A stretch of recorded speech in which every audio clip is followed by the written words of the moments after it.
मुंबई में जो अंडरवर्ल्ड जो पूरा देख रहा था वो छोटा राजा नहीं था, तो सुनील सावंत को भी शुरुआती दिनों में मुंबई में ही रखा गया और इस दौरान गवली गैंग और दाऊद के बीच में जमकर गैंगवार होती है। अब गैंगवार में अक्सर ऐसे लोगों की ज़रूरत होती है, ऐसे शूटरों की ज़रूरत होती है जो पब्लिक प्लेस में या कहीं भी कैसी भी जगह किसी भी सिचुएशन में गोली चलाने से ना डरे। अब ऐसे में सुनील सावंत नंबर 1 पर था। अब क्योंकि ये चीज़ें जब चल रही थी, सड़क पर गैंगवार होती थी, तो जहाँ कुछ शूटर गोली चलाने से पहले सोचते, वहीं सुनील सावंत 30 से 40 राउंड गोलियाँ झटके में चला देता था, जिस वजह से उसका नाम तेज़ी से शूटरों में बढ़ने लगा और उसके नाम की दहशत फैलने लगी। अब गोली चलाने के इसी अंदाज की वजह से वो छोटा राजन का फेवरेट हो गया और वो बराबर गवली गैंग के शूटरों को मौत के घाट उतार रहा था। लेकिन तभी एक ऐसा हादसा होता है जो कहें कि अंडरवर्ल्ड के जो नियम थे उनका उल्लंघन होता है। क्योंकि अंडरवर्ल्ड का एक नियम है कि अगर गैंगवार किसी दो लीडरों के बीच में है, दो डॉन के बीच में है, तो उनके परिवार को उससे दूर रखा जाएगा, परिवार को नहीं छोड़ा जाएगा। लेकिन डी कंपनी की तरफ से पहली बार ऐसा हुआ कि अंडरवर्ल्ड के जो नियम थे वो तोड़े गए। अब ये नियम तोड़ा गया गवली के बड़े भाई पप्पा गवली को मारने के बाद। अब क्योंकि सोत्या उस समय ऐसा नाम बन चुका था, वो किलिंग मशीन के नाम से जाना जाने लगा था, तो उसने गवली गैंग के सबसे ज़्यादा शूटरों को मारा था। तो इसकी सक्की सुई भी सीधी सुनील सोत्या पर पहुंची। तो गवली गैंग ने इसके बाद सुनील सोत्या को जान से मारने का प्लान बनाया। उन्होंने सोचा कि क्यों ना इस आदमी को ख़त्म किया जाए, क्योंकि सबसे ज़्यादा परेशान हमें यही कर रहा है। तो गवली ने उसके पीछे अपने शूटर लगाए। लेकिन कहीं ना कहीं जहां एक तरफ सुनील सावंत सोत्या अपने आप को बिल्कुल चौड़ में चलने का महसूस करता था कि वो मुंबई में उससे बड़ा कोई बदमाश नहीं है, ये जहां वो सारी चीज़ें फील करता था, तो दाऊद को इस चीज़ की खबर लग चुकी थी कि गवली अब सोत्या को छोड़ेगा नहीं, वो उसको मारने का प्लान बना रहा है। अब इतने में ही छोटा राजन से वो संपर्क करता है और वो बोलता है कि सुनील सोत्या की जान खतरे में है और वो उसको इतनी जल्दी खोना नहीं चाहता, तो वो उसको दुबई भेज दे। अब ये शुरुआत में तो छोटा राजन ने सुनील सोत्या को ये बात बताई। इस पर सुनील सोत्या गुस्सा भी हुआ। बताया जाता है कि उसने कहा कि मुंबई में ऐसा कौन है जो मेरे ऊपर हाथ डाल दे। लेकिन छोटा राजन के बहुत बार समझाने के बाद उसे बताया गया कि वो दुबई जाए। अब यहाँ भी एक समस्या थी, क्योंकि वो इतना वांटेड हो चुका था, पुलिस की नाक में उसने इतना दम कर रखा था कि सारे एयरपोर्ट, सारे रेलवे स्टेशन, हर जगह उसके पोस्टर चस्पा थे। ये बताया गया था कि अगर ये व्यक्ति कहीं भी दिखे या भागने की कोशिश करे तो उसको गिरफ्तार कर लें। तो छोटा राजन ने एक प्लान तैयार किया जिसमें वो सड़क के रास्ते पहले काठमांडू जाएगा, वहाँ से दुबई जाएगा।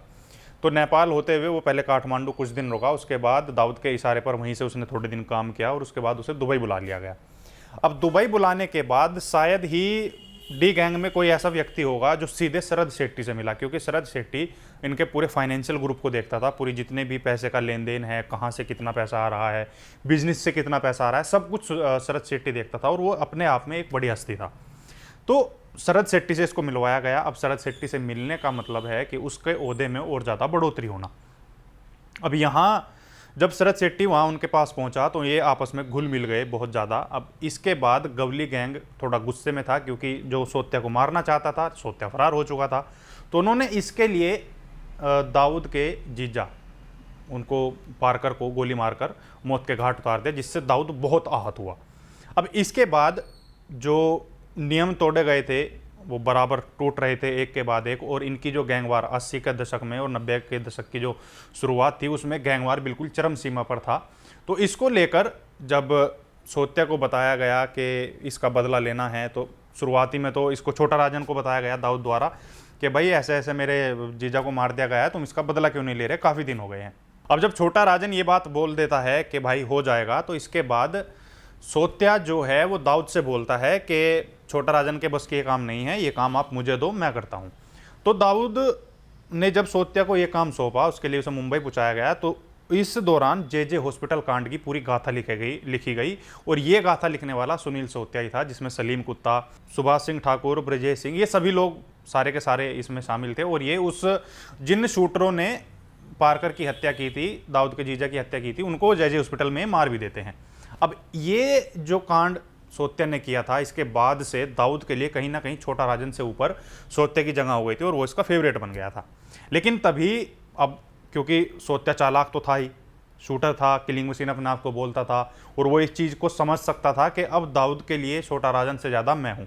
तो वो इस चीज़ का फ़ायदा उठाता है और तो ये दाऊद को लेकर उसके कान भरते हैं कि छोटा राजन है वो तुम्हारे कहे अनुसार काम नहीं करता, वो अब अपने आप को मुंबई का अंडरवर्ल्ड डॉन समझने लगा है, तुमसे ऊपर हो गया है, ये सब करके उन्होंने, तो उन दोनों के बीच में थोड़ी सी दूरियां आने लगी और वो एक दूसरे से किनारा करने लगे।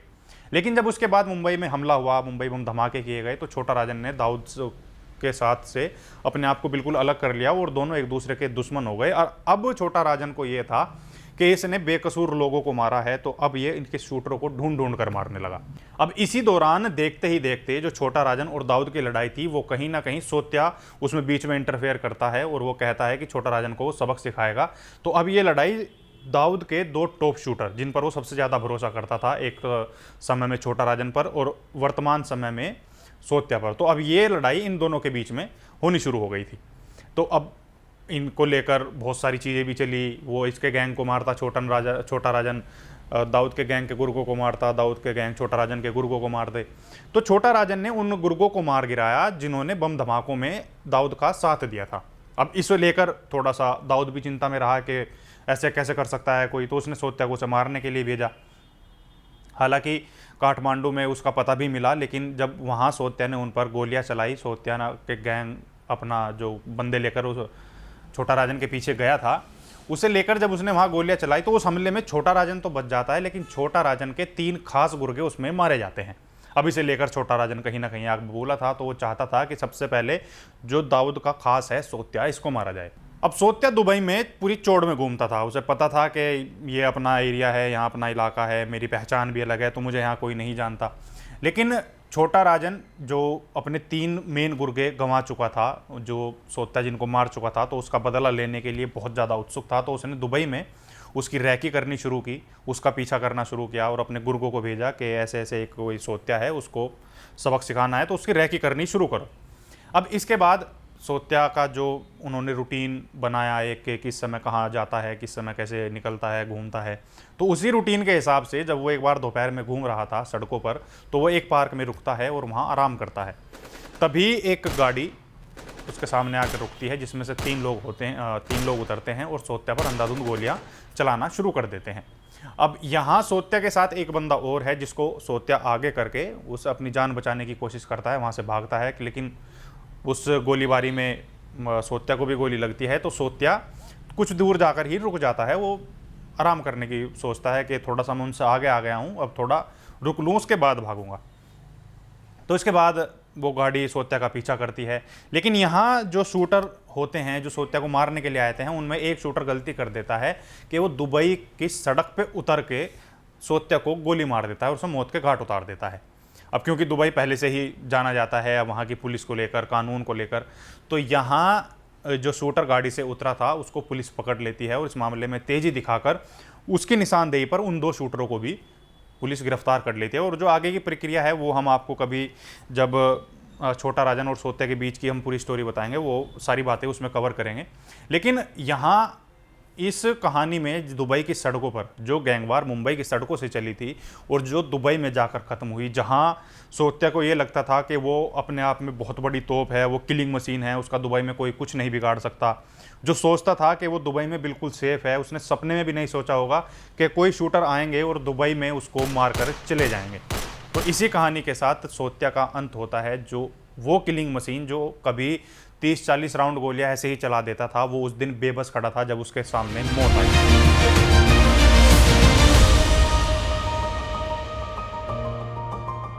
ये कहानी आपको कैसी लगी हमें कमेंट करके ज़रूर बताएं, और अगर आप हमारे चैनल पर नए हैं और आपको क्राइम की स्टोरी देखना पसंद है तो हमारे चैनल को अभी के अभी सब्सक्राइब जरूर कर दें। अब मुझे और मेरे कैमरामैन तिलक को दीजिए इजाज़त। नमस्कार।